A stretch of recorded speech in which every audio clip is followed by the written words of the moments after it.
And I hate when these entrepreneurial business experts say, like, just go out and do what you love. YOLO, FOMO, whatever. Sometimes you don't have the luxury to do that. Sometimes you have to pay the bills, and sometimes you just have to take the job. And I figured how to love the shit out of what I did because I didn't have the luxury to do what I loved.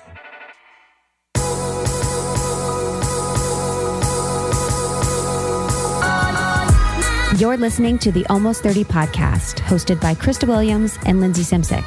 Almost 30 started as a conversation about the transition from our 20s to our 30s. But then we realized life is full of transitions. So we expanded our mission. We are an intuition-led, wellness-focused lifestyle podcast that promises to deliver authentic conversations, diverse points of view, and insights rooted in optimism, growth, and intention. The Almost 30 Nation community is a group of purposeful dreamers who are smart, passionate, and always seeking the full potential in every aspect of their lives. At Almost 30, we're making magic together. We dream it, and then we do it. Thanks so much for tuning into the Almost 30 podcast. Here we go.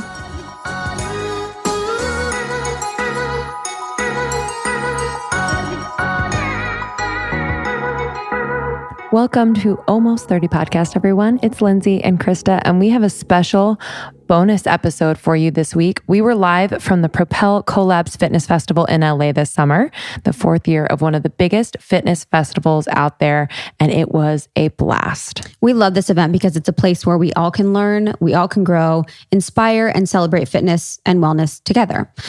We've actually worked with Propel a few times with their Propel Collabs events. We did it in New York and LA, and this is our second year in LA. And we are just all about community. We're all about growth. We're all about expansion. So it's a great fit. And we had the opportunity to speak with our dear friend and someone we admire so much, Nicole Lapin. She is the author of Rich Bitch, Boss Bitch, and her new book, Becoming Superwoman, talks all about how she went from burnout to balance. And we're just so happy to share this quick 30-minute interview with you, super jam-packed with lots of nuggets of information that you can use today to hopefully feel a little bit more balanced. Yeah, so please enjoy this summer series brought to you by Propel. We could not be more excited. Our friend Nicole Lapin is here. She is a financial expert. She is a best-selling author. Rich Bitch changed my life. To be honest, anyone read Rich Bitch? It is, yes, it's insane. It's on my bedside always. And she has a new book coming out. Let me show you this, Becoming Superwoman. This is all about, and we need this more than anyone, it's really going from burnout to balance. And I'm sure a lot of you are hustling and doing all of the things. And so we really want to have a conversation today about that. So without further ado, let's welcome Nicole Lapin. Can we take a second for the CEO bra? Yeah. I mean, come on. You can bury me in this sports bra. Thank you. Honestly, this cover is gorgeous. And it's so powerful. You know, I love Nicole because you just walk the talk and embody so much of what women really feel inside. You know, they want to have that deeper awareness about their financial health, their physical health, their emotional health. And I just love being around you. So congratulations on the new book.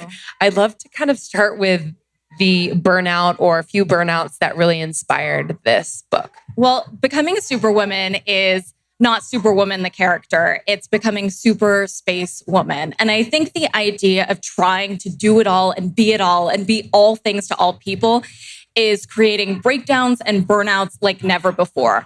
Actually, for the book, I conducted the largest survey ever done on women and burnout. And it shows that we're nearing burnout to like 80-90% levels. The most interesting stat that I found, though, is that only half of us think there's a problem. So we're going at this crazy pace, but we actually don't think that there is something wrong.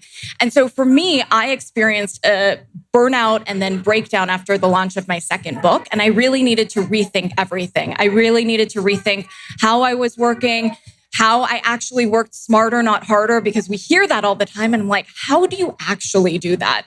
And so I went on a journey to figure that out for myself. And becoming a super space woman is the idea that you put your oxygen mask on first before helping others.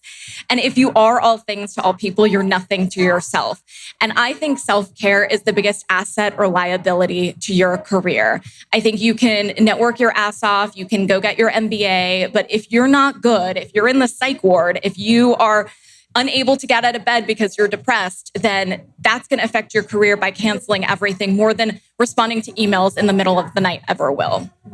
And for people that maybe aren't familiar for burnout, what were some signs that you realized that you could potentially have burnout, or for us to think about if we're thinking about our lives right now and maybe places in which that we have too much going on or we're doing too much? What are some things that we can look for?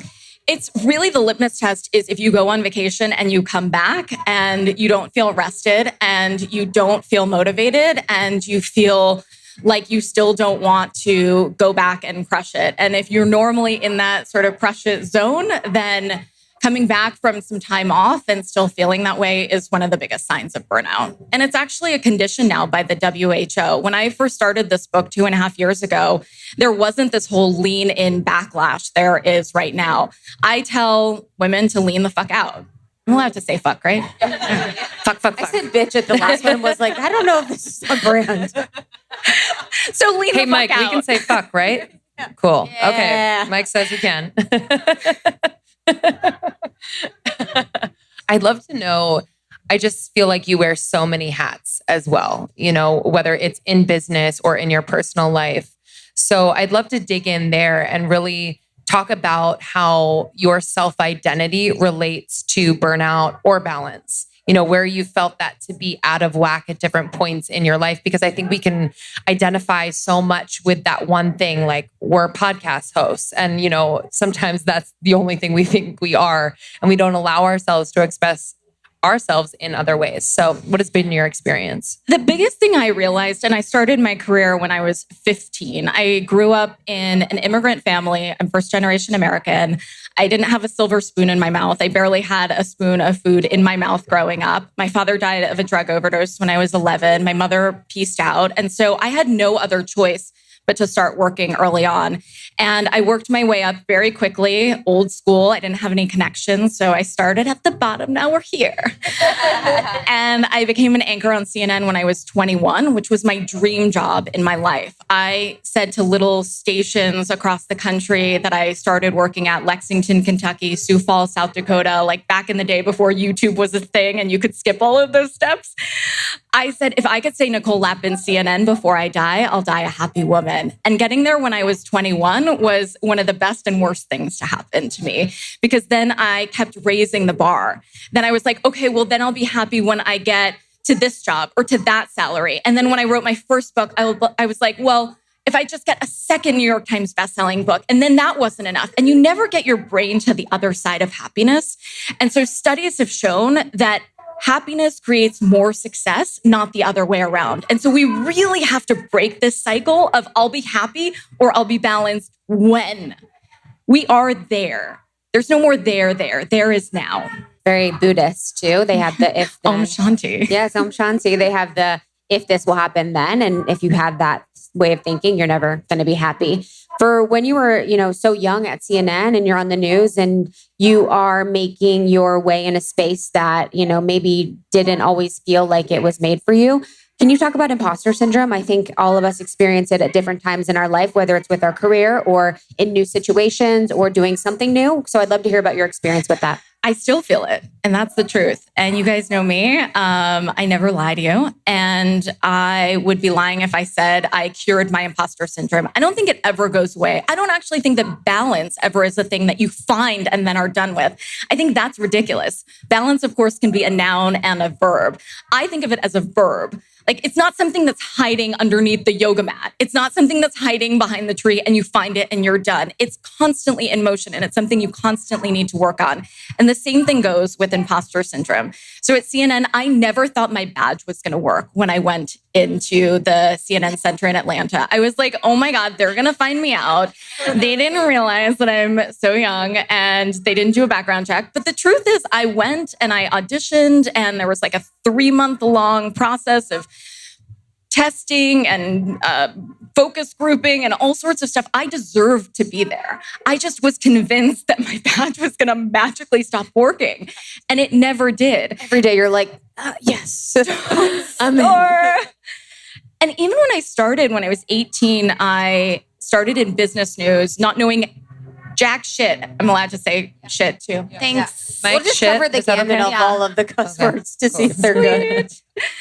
I didn't know shit about business. You know, I grew up in this immigrant family, super broken home, like I mentioned, and nobody read the Wall Street Journal around the kitchen counter. Nobody told me anything about this. We don't learn this stuff in school, which is ridiculous. We learn some bullshit things about how to dissect a frog and how to do the Pythagorean theorem. Like, I have no idea why we ever need to know that ever.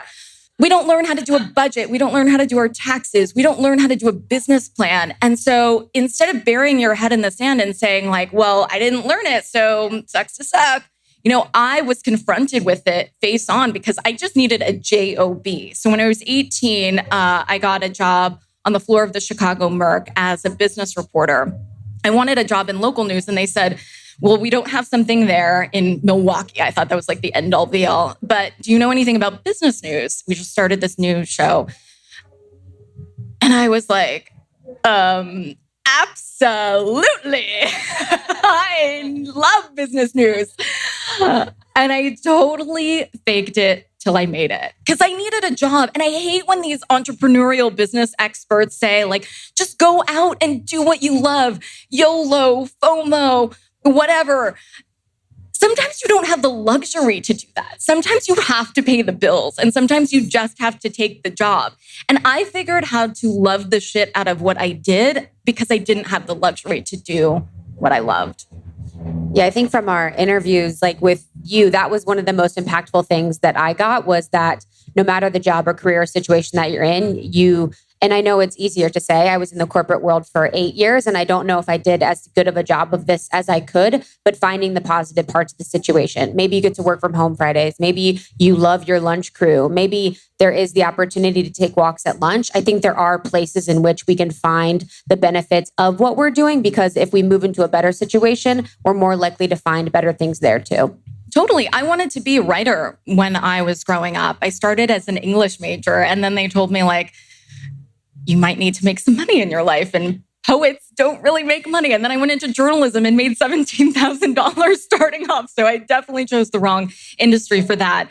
But I became a writer, just not the kind I expected. I used the opportunities I had and I turned that into something I loved. And ultimately I got my dream job, and it was the exact same job.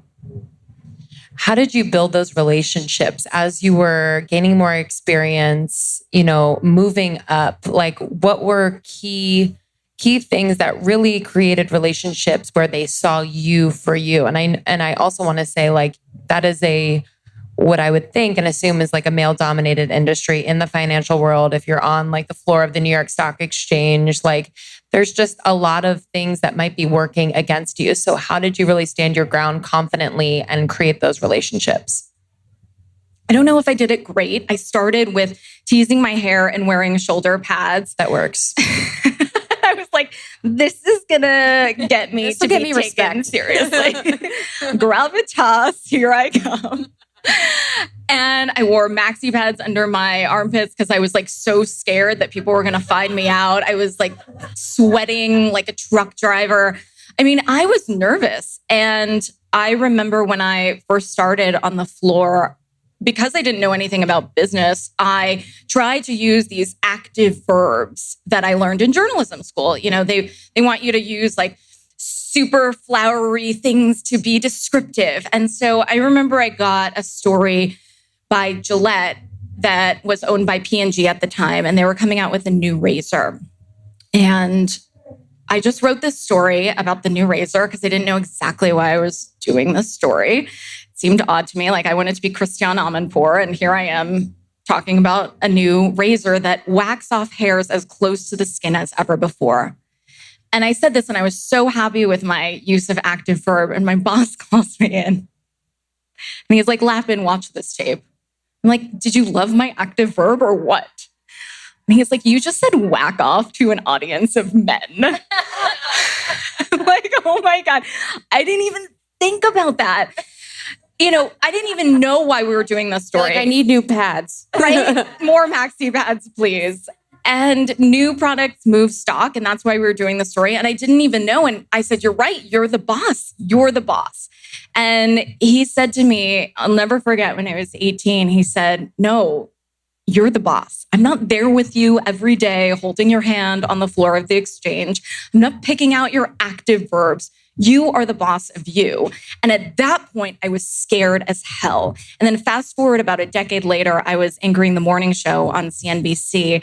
And my boss called me into the office and said, "We don't want you doing any entrepreneurial pieces. We want you to just sit there and read the teleprompter and call it a day." And at that point, I was already on the air for a decade and I quit mid-salary. My agents did not love me. They thought that was the end of my career. And I totally reinvented myself because I said, no, actually now I'm the boss. And I wasn't scared as hell. I was empowered like I had never been. I love those stories and those opportunities too. I think about now in my career is, when I think about a mentor from a dictionary perspective, you think of this certain person that's going to agree to be your mentor, whatever. But just that one sentence and that one phrase from someone at your work who didn't intentionally mean for it to land in the way that it did has impacted your life today. I think it's so important to rethink, first of all, everything. At the end of each chapter of all of my books, I rethink conventional wisdom and help us think for ourselves because it's ridiculous, the advice we get told, like, don't buy a latte, buy a house. I'm like, hello, buy a latte, rent a house, you're going to be just fine. And I think with the idea of mentors, it's really important to reframe it to think that it's not somebody 30 years older than you. Like, we're not going to learn much from Barbara Walters. Where is she, by the way? Is she? I don't know. That wasn't what I expected you were going to say. I hope she's good. But she's not dealing with the same type of stuff. Or Katie Couric, in the media world. I think peer mentors are really important. And there are a few friends of mine. Daphne Oz is one of them. She does sort of what I do, but in the food space. Randy Zuckerberg does this, but in the technology space. And we talk to each other. We're really good friends. We go on vacations and all of that. But we talk to each other about contracts because we're dealing with very similar contracts right now. And I think that peer mentors are super important. They always say, and they're saying now just to get a mentor that's one step ahead, not 40 steps ahead. So it seems more tangible and digestible. And it's about building a network, not networking. I think the idea of networking is so gross. And there are a lot of events that I'll go to and speak, and women will stand up and God bless them. They'll say like, "Hey, Nicole, can you be my mentor?" I'm like, who are you? No, I have shit to do. Why would I just be your mentor? Now, if they had said something thoughtful like, I was following your book and it sounded like you really needed help figuring out the design of your cover based on your last Instagram post. I have a designer. I want to give you the phone number. Can I give that to you? Yeah. I will take that girl and take her under my mama wing all day, every day, and twice on Sunday, because what she's doing there is trying to be helpful to me. And so that's how I've always forged relationships. I've always come to the table with trying to be of service to somebody else. Everyone can be helpful at every step. Even if you think you know nothing about business, if somebody you meet somewhere says, "Hey, I need a DJ for my daughter's bat mitzvah," and you write back and you were listening and you say, "Here's my friend I went to college with," or whatever. It's like you're being of service. You're not asking, you're not taking things right now. Maybe it will come to the time later on when you do, but that's not a good way to start a network. I feel like we can't talk to you and not talk about financial wellness. It's a part of wellness that not a lot of us think about. And also there's a lot of shame around your finances, around money. How well do you know how to manage it, how to invest it, how to make it? I definitely have had shame around money, and your book, and I'm not just saying this, really, really helped me to give clarity to, the truth. Like you just said, buy the latte, rent that house, we're told all of these stories. And I really love how you just unravel those and you're able to figure out for yourself. So I'd love to kind of dig into financial wellness. So are there top tips for people who might be, wanting to learn more about investing, about just taking care of their money so that inside and outside they can feel a lot better? 100%. And I do a lot of stories actually on like Dr. Oz and the doctors, because financial wellness is so important to your physical health. It causes all sorts of things, depression and vertigo and anxiety and nausea, and all sorts of health problems are linked to financial wellness. And so I think the first step is admitting you have a problem. It's true. All 3 of my books are 12-step plans, because that's the point. The first step is admitting you have a problem. You have to confront it head on. You can't bury your head in the sand or nothing is going to get better. And so once you've done that, I think for financial wellness, it's really important to figure out the life you want to live first, and then figure out how to get the money to live the life you want, not the other way around. Because people will say, hey, well, I just want $1 million. Like that's my goal, $1 million. Like, cool. What do you want to do with that $1 million? Maybe you need more than $1 million. Maybe you need less than $1 million. I have no idea. First, figure out what you want to do with the money, and then we can reverse engineer to figure out how to get that money to live the life you want. And so coming up with goals in all aspects of your life is super important. And even if you think you generally know what you want to do, it's probably the case that you haven't put pen to paper and literally written down 1, 3, 5, 7, 10-year goals. And once you've done that, I call them, well, in Rich Bitch, I said the 3 Fs. I say mea culpa in my 3rd book, and I add a 4th F, which is fitness, which is mental and physical fitness. And I think that if you give nothing to that part of your life, it will demand everything. So you need to give at least something to putting that oxygen mask on first. And so once you've done that, I think the basic step is coming up with a spending plan. And I think of a spending plan like an eating plan, where you allow yourself small indulgences so you don't end up binging later on. So in the same way as like a crash diet, I don't know what the thing is these days. Is it a keto? I heard about carnivore diet the other day. Great. Like eat what you hunt or messy. Whatever. Whatever the fad diet is, ultimately, you're going to feel starved and deprived, and you're going to end up binging. And the same thing goes with your finances. If you go cold turkey on the latte or whatever else, you're going to binge later on. So allow yourself that small indulgence. People will say in the beginning of the year, like, I cut out the latte, you'll be so proud of me. And then come April or May, they're like, and I bought the Gucci purse because I was so good. Like, what? That makes 0 sense. Like if you just bought that latte and you stayed motivated every single day, you wouldn't feel the need to go out and binge on something like that. So if you think about your financial life a lot like your diet or your regular life, I think changing your mindset, your finances will follow from a place of deprivation to a place of aspiration. I think a lot of, Lindsay was talking about the shame around finances, and a lot of it is in our lack of communication, even with peers or family or relationships about financial health and financial wellness. I know for me, my family, we didn't really talk about it much. And for my peers, we are only talking about it now as entrepreneurs. What advice would you give for people who want to start having more conversations with their community, whether that be their really close relationships or not as close relationships? What kind of languaging should they use? Should it be in a certain situation, or what should that be like? I think somebody just has to go first. So what I do, and I'm like, I'll show you mine if you show me yours, or just show yourself yours, as long as we open up the dialogue about money. So I talk about, as you guys know, all my salaries in the books, like the legal department, I didn't even ask them, or I didn't ask my publisher if I could write what the advance was. I was like, if I was reading this book, I'd want to know what this girl made for this book. She's talking about money. So I'm like, fuck it, let's just put it in and open up that dialogue first. So the same thing goes with burnout and mental health and infertility and all of the things that we're all going through, but nobody wants to talk about. So my biggest advice for that is just go first, and you'll find out that you're definitely not alone. These taboo topics around money affect every part of our lives. I think I kind of have a sneak attack brand because money goes back to every single story. So relationships, I mean, the number one cause of divorce is not like who put the shit away or actual infidelity, it's financial infidelity, and it's fighting about money. And so it affects all of those aspects of our lives. So when we start thinking about it from the humanities standpoint, it becomes a lot easier. The math to get your financial shit together, like a fifth grader can do. It's the humanities, it's the relationship part, it's the how to get your friend to pay you back part that really gets us in trouble.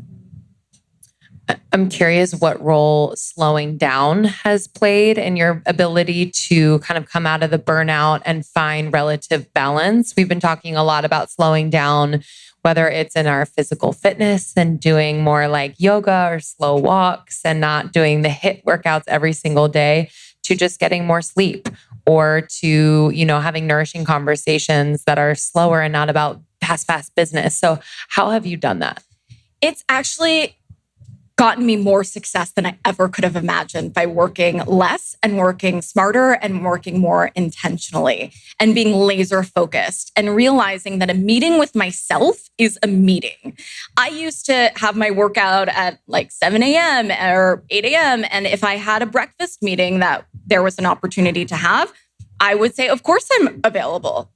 No, I'm not available. I had a date with myself. Thank you very much. If you had a breakfast date with a friend or to go to a workout with a friend, you would think 1,000 trillion times before canceling that. And we don't do the same thing for ourselves. So once I started prioritizing myself, I found that everything actually started coming together in a way that I didn't expect.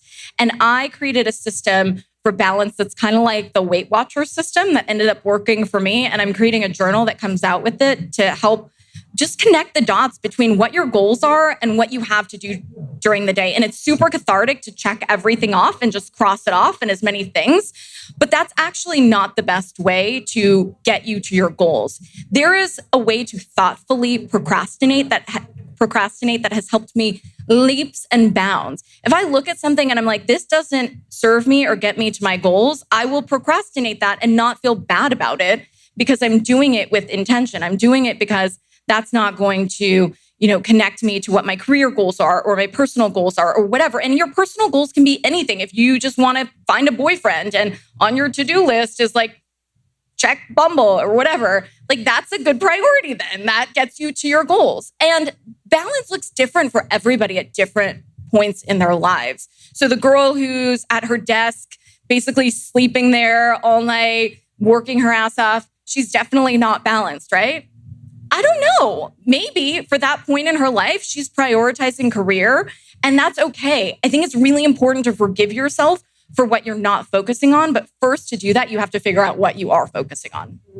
Yeah, I've noticed that too. Also with balance is it's not one size fits all. My balance is not anyone else's balance and vice versa. So, my ability to do X, Y, and Z might not fit for someone else and the same for me. So I've definitely noticed that too. And my ability to not compare myself and my balance is also really important because you can also shame yourself if you're not feeling balanced. So there's like a whole cycle there. Selfish question a little bit. So for entrepreneurs or people that are starting a business, even a side hustle, what are some tips you would give to them in the beginning stages? Should they incorporate right away? Should they invest money in the business? Do you have any advice for people that are starting out a business? I just answered this question for Yahoo Finance that called me, and I think it was yesterday. And there was a woman who was starting a flower shop, and she wanted to know if she should get an LLC because her business was blooming. There's a fancy active verbs. Let's see what we did there.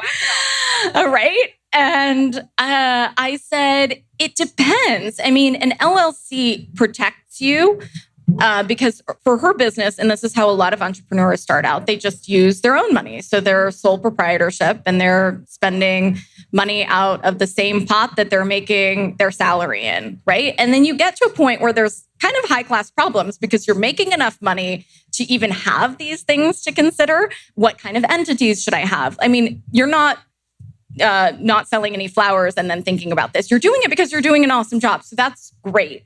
I think with the LLC is the biggest question I often get, or like an S corp. It gives you protection against yourself. So if you're just starting your flower thing or whatever side hustle and you're using your own money, people can come after you and take your money. So you don't want that to happen, especially if you're in a consumer-facing business. If somebody's likely to sue you, then you want to have that protection. Do you think there's a limit? Like, should you start doing that when you're making $1,000? Like, is there a money amount that you should probably set as a goal to do an LLC? Or could you do... I think it depends. I think if you look at your overall spending plan, I break it down because I love alliteration into the 3 E's. So essentials, endgame, and extras. So 70% of your overall budget should go to essentials, your food, your housing, rent, all of the things. And then 15% should go to the extras. So the latte, the mani-pedi, whatever does it for you, whatever is fun for you. I'm not going to be the fun police. And 15% should go to the end game, which is your retirement and your savings and your investing and all of that. And so I think when you're starting out a business, it's important to think about that pie. Like, you don't want to put all of your money in and listen to those aforementioned entrepreneurial or business experts who are like, YOLO, go start an alpaca farm because if not now, when? It's like, no, actually, I know this is not super sexy to think about, but business is not charity. You have to be making money to have a business. If you're losing money after a year, it's not a business. It's done. And sometimes it's not a job. Sometimes it's not a jobby, it's a hobby, I say. Because if you start something, let's say you love making cupcakes and you get all of the cupcakes to your friends with fancy flavors and cool designs. And they say, you should make a business out of that. And you're like, maybe you're right. And so you turn the cupcake hobby you had into a business and you start sourcing flour and you start getting accountant and you start trying to figure out how to scale and get boxes and get fulfillment and delivery and all this stuff. And all of a sudden, the thing you really love to do on the weekends becomes not fun. And sometimes you're like, actually, I don't want this to be a business. I want to go back to my other job, and I got that out of my system. So it's really important sometimes to figure out what you don't want to do. It's probably more important than figuring out what you do want to do. Because then you never wonder, like, what if? What if I started that alpaca farm when I was 70 years old or whatever? I'd love to know like what your hobbies are, like what you found. You're doing so much. You're a best-selling author. You have programs, your schools, and just the brand Nicole Lapin. You're speaking all over. Like, it's really the sky is the limit. But how do you kind of have this lane outside of all of that? And what does that look like? So if you would have asked me this question 5 years ago, I wouldn't have had an answer. I only wanted to talk about work, and it didn't even occur to me to have a hobby. And so when I had an emergency hospitalization after the launch of Boss Bitch, I hit rock bottom. From the outside world, I was this badass boss bitch who was telling other boss bitches how to find their own badassery. But I was in the hospital needing to get better, like a lot of people in the hospital are. And for me, that was a huge moment where I needed to rethink all the things. And hobbies was a big part of it. And for me, I knew as I did a lot of trial and error and I read happiness studies and balance studies from here to eternity to try and figure out how to hack this, because I was like, okay, I was valedictorian of my college and my high school. And I only say that to tell you that I was also like valedictorian, I suppose, if there was one, of like my psychiatric outpatient program, where I was like writing all the notes.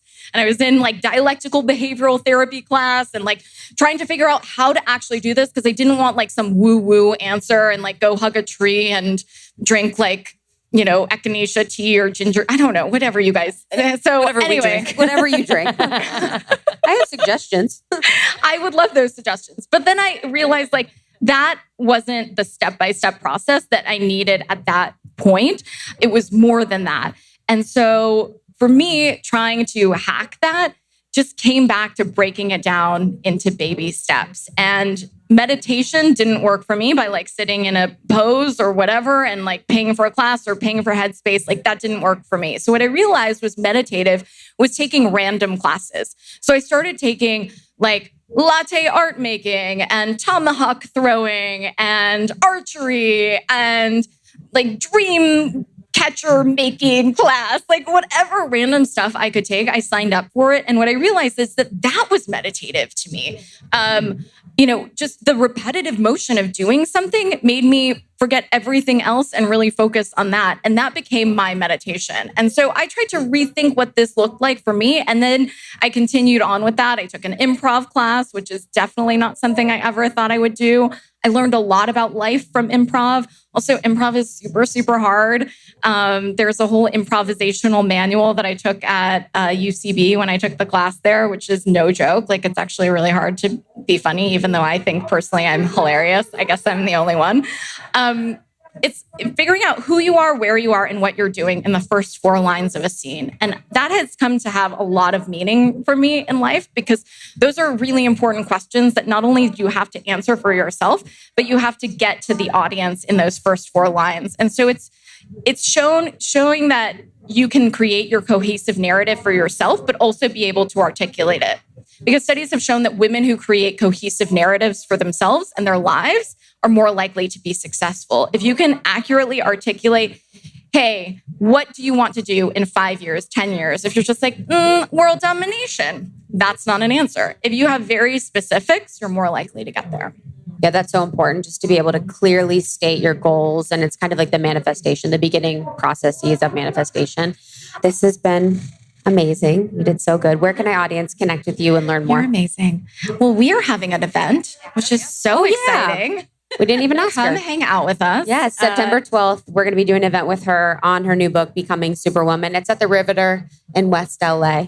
With a bunch of badass superwomen. Yeah, almost30podcast.com/tour if you want to join. And you can find NicoleLapin.com. And then I just launched the Money School, the Boss School. I definitely didn't think I would be able to speak the language of money or business, much less speak it to the world, much less teach other folks about it. So I'm a professor. Don't laugh at me, but you can find that at NicoleLapin.com. I've learned so much, and you are an expert, but it is for everyone, which I think is the best type of expert. So thank you. Give it up for Nicole. Thank you.